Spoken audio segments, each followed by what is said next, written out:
বাংলা সাহিত্যের পঞ্চকবি কোন কোন কবিকে বলা হয়, এটি আজকে আলোচ্য বিষয়। রবীন্দ্রনাথ ঠাকুর, কাজী নজরুল ইসলাম, দ্বিজেন্দ্রলাল রায় অর্থাৎ ডিএল রায়, রজনীকান্ত সেন এবং অতুল প্রসাদ সেন।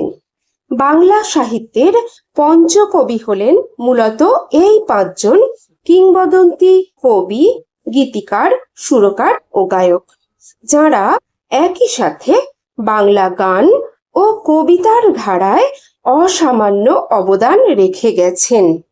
গানের সংখ্যার দিক থেকে কাজী নজরুল ইসলাম হলেন প্রথম, তার রচিত গানের সংখ্যা প্রায় 3000।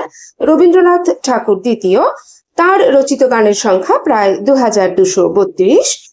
দ্বিজেন্দ্রলাল রায় হলেন তৃতীয়, তার রচিত গানের সংখ্যা প্রায় 500। রজনীকান্ত সেন হলেন চতুর্থ, তার রচিত গানের সংখ্যা 290। অতুল প্রসাদ সেন হলেন পঞ্চম, তার রচিত গানের সংখ্যা 208টি। আমার ভিডিও তোমাদের ভালো লেগে থাকলে ভিডিওটিতে লাইক, কমেন্ট, শেয়ার, হাইপ করে রেখো। চ্যানেলটি সাবস্ক্রাইব করতে ভুলো না। টাটা।